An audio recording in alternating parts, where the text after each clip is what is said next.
तो मैं ज़्यादा वक्त आपका नहीं लूँगा, क्योंकि हम लोगों को अपने मेहमानों को सुनना है, आज के सदर मोहतरम को सुनना है, और हमारे जो शायर हजरात हैं, कवि हैं, उनको सुनना है। ये एक मुख्तसर सा प्रोग्राम है, इसमें छोटे छोटे से काम करने वाले 3 लोग शामिल हैं। आप जानते हैं कि जो हमारा ये खून है, जिसकी इंसान को कब, कहाँ और कैसे जरूरत महसूस हो जाए मालूम नहीं पड़ता है। ब्लड फ्रेंड्स के नाम से एक तंजीम है, तो वो इस शहर देहरादून ही नहीं पूरे मुल्क में काम कर रही है। कहीं भी किसी को जरूरत होती है तो वो एक मैसेज उनको डालते हैं, तो आधे घंटे 1 घंटे के अंदर कोई ना कोई ऐसा डोनर उनको मुहैया करा दिया जाता है, ताकि उसके खून की जो जरूरत है वो पूरी हो जाए। ये मुख्तसर सा तारुफ है उसका। दूसरा एक बैनर पे नाम है NAPSR। ये ऐसे बच्चों की तंजीम है जो बच्चे स्कूलों में तालीम हासिल कर रहे हैं, उनके जो इख्तियारात हैं, उनके जो राइट्स हैं, जो उनके अधिकार हैं, उनकी सुरक्षा के लिए काम करती है। साथ ही साथ पूरे मुल्क में 13 बुक बैंक चला रही है। बुक बैंक का मतलब ये है कि आपके बच्चा 5वीं क्लास में पास आउट हो गया, आपके पास किताबें बच गई, आप क्या करते हैं, उसको रद्दी में भेज देते हैं। तो बुक बैंक ने ये काम किया कि आप वो किताबें हमें दीजिए, उन किताबों को हम अपने पास महफूज रखेंगे, और जो जरूरतमंद होगा हमारे समाज में, जैसा सरकारी आंकड़ा है, ये 80 करोड़ लोग अभी भी गरीबी से नीचे हैं, जिनको हुकूमतें फ्री में राशन दे रही हैं। उनके हजारों ऐसे बच्चे हैं जो किताब खरीदने का खर्च भी नहीं उठा पाते।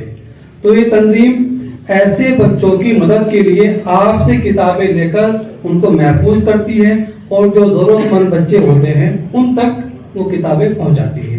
ये इसका मुख्तसर सा तारुफ है। पिछले 12-13 साल से ये काम कर रही है, और मुल्क भर में इस तंजीम के 13 बुक बैंक हैं। 6 बुक बैंक तो इसी शहर में देहरादून में है। उसके हमारे उसके जो बानी हैं, उसकी जो शुरुआत करने वाले हैं, मैं चाहूंगा एक बार आप आरिफ खान साहब, तो ये आरिफ खान साहब हैं जो उसको चलाते हैं, और बिना किसी मजहब, मिल्लत, गरीब, अमीर कोई भी इनके यहाँ आए, किताबें उसको इंशाअल्लाह ताला फ्री में देते हैं। और खाली किताबें यही नहीं है कि पहली क्लास से लेके 12वीं तक हैं, इंजीनियरिंग की किताबें हैं, मेडिकल की किताबें हैं, कॉम्पिटिटिव एग्जाम की किताबें इनके पास मौजूद हैं। वो किताबें कहाँ से आई? आप लोगों ने दी है। इन्होंने एक मुहिम चलाई कि किताब को रद्दी में मत बेचिएगा, अब हमें दीजिएगा, हम उनको संरक्षित करेंगे, उनकी हिफाजत करेंगे, ताकि वो दूसरे लोगों के काम आ सके। तो इनके लिए काबिल मुबारकबाद है। और तीसरा नाम एक आप देख रहे हैं, इंसाफ की दस्तक।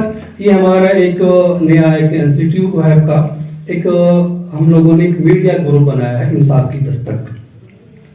आज आप देखते हैं कि दुनिया में जो मीडिया है उसका रुख या तो पूंजीपति की तरफ है, या फिर उस तरफ है जिस तरफ से समाज में बिखराव पैदा हो। इस मुशायरे का, इस कवि सम्मेलन का भी एक मकसद यही है कि भाई हम एक दूसरे से मिलें, जुड़ें, एक दूसरे के जज्बात को समझें।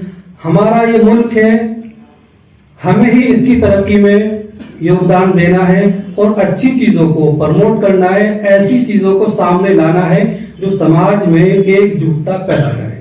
ये इस मुशायरा का ये मकसद है, और इस इंसाफ की दस्तक मीडिया हाउस का भी यही मकसद है।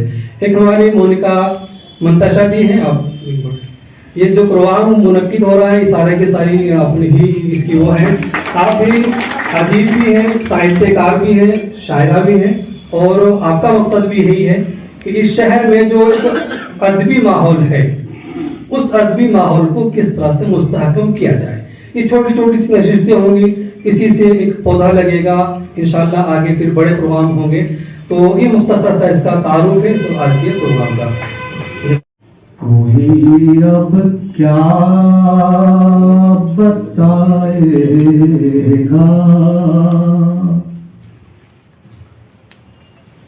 कोई अब क्या बताएगा,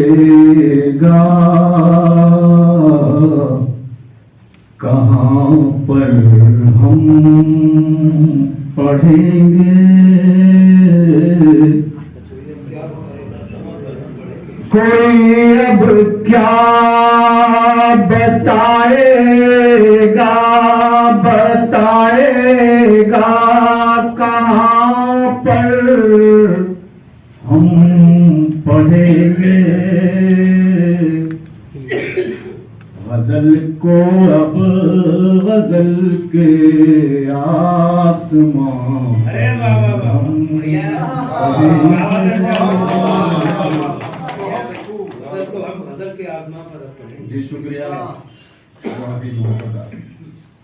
कोई अब क्या बताएगा कहाँ पर हम पढ़ेंगे बहुत अच्छा गजल को अब, गजल के आसमां पर वाह वाह हम पढ़ेंगे।